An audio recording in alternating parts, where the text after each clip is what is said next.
បាទសួស្តីបងប្អូនក្នុងបណ្ដាញសង្គមបាទថ្ងៃនេះខ្ញុំបាទនឹងក្រុមគ្រួសារបានជ្រើសរើសទិញនៅ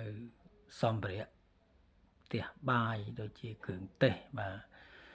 យើងជ្រើសរើសផលិតផលណាដែលជារបស់ខ្មែរបាទយកមកប្រើយើងឈប់ប្រើប្រាស់របស់ថៃបាទ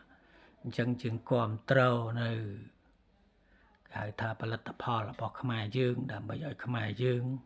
សេដ្ឋកិច្ចរីកចម្រើនកាលណាយើងគ្រប់គ្រងផលិតផលរបស់ខ្មែរយើងអញ្ចឹងប្រជាប្រដ្ឋរបស់យើងគាត់អាចមានការងារធ្វើនៅក្នុងស្រុករបស់យើងក៏ជាប្រាក់ចំណូលមួយដល់ប្រជាប្រដ្ឋយើងកុំឲ្យចំណាក់ស្រុក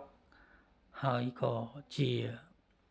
សេដ្ឋកិច្ចរីកចម្រើននៅក្នុងប្រទេសរបស់យើងដែរយើងត្រូវតែមុនតែទិញអីវ៉ាន់ឬក៏ទិញម្ហូបអាហារអ្វីដែលជាគ្រឿងទេសយើងគួរតែឆែកមើលតើផលិតផលរបស់ខ្មែរក៏អត់បាទអញ្ចឹងយើងនាំនេះគ្រប់ត្រូវបាទបើយើងទាំងអស់គ្នាខ្មែរមិនគ្រប់ត្រូវទេផលិតផលរបស់យើងធ្វើឲ្យថៃវាមើងងាយគេថាខ្មែរយើងបានមកឆាយទេនឹងងាកទៅប្រើវាបោះវាវិញអញ្ចឹងយើងគ្រប់ត្រូវផលិតផលរបស់យើងបាទយើងឈប់ប្រើរបស់ថៃកុំឲ្យថៃមើងងាយយើងទៀតបាទ